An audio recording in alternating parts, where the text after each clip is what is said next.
অবৈধ উপায়ে অর্জিত অর্থ রাখা সহ গ্রাহকদের তথ্য গোপন থাকার কারণে সুইস ব্যাংকে বাংলাদেশিদের টাকা জমা বাড়ছে।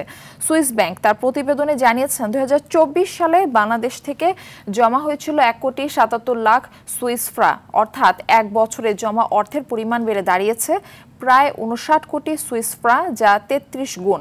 বিশ্লেষকরা বলছেন রাজনৈতিক ও অর্থনৈতিক অস্থিতিশীলতার কারণেও এসব ব্যাংকে টাকা বাড়ছে। অন্তত তথ্য পেতে সুইস ব্যাংকের সঙ্গে MOU স্বাক্ষরের তাগিদ দেন অর্থনীতিবিদরা।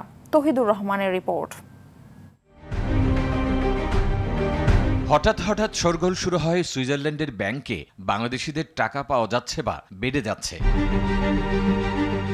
গত এক বছরেও দেশটিতে বাংলাদেশিদের অন্তত 33 গুণ বেশি টাকা জমা পড়েছে, যার পরিমাণ প্রায় 59 কোটি সুইস ফ্রাঁ, যা বাংলাদেশি টাকায় প্রায় 9,000 কোটি টাকা। 2023 সালে এর পরিমাণ ছিল 1,77,00,000 সুইস ফ্রাঁ। সুইজারল্যান্ডের কেন্দ্রীয় ব্যাংকের প্রতিবেদনে বলা হয় 2021 সালের পর গত বছরে বাংলাদেশিদের সর্বোচ্চ পরিমাণ অর্থ জমা হয়েছে ব্যাংকগুলোতে।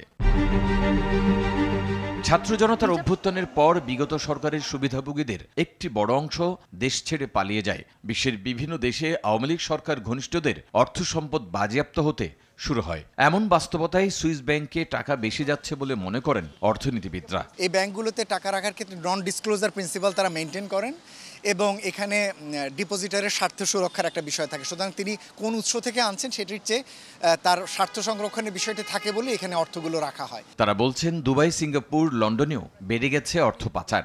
অনেক বাংলাদেশি অন্য দেশের পাসপোর্টধারী হয়েও সেখানে অ্যাকাউন্ট করছে। সাম্প্রতিককালে বিজনেসের ক্ষেত্রে আমরা দুবাইকে প্রচুর ব্যবহার করতে দেখছি ব্যবসায়ীদের। এর বাইরে আমরা লন্ডন জানি, এরকম একটি বিষয়, হংকং রয়েছে, এই ধরনের বিষয়, সিঙ্গাপুর রয়েছে।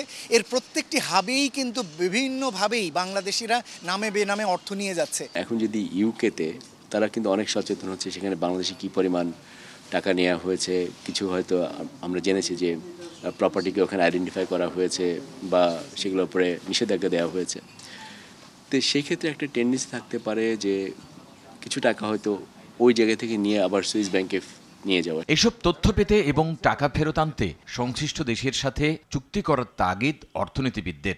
অন্তত আমার মনে হয় যে প্রথম স্টেপ হিসেবে বাংলার অন্তর্বর্তী সরকার উচিত হবে বিভিন্ন যে ব্যাংকিং হাব বা ফাইন্যান্স হাবগুলোর যে দেশগুলো, সেই দেশগুলোর ব্যাংকগুলোর সাথে MOU স্বাক্ষর করে বাংলাদেশি নাগরিকদের ডিপোজিটের তথ্য সংগ্রহ করা।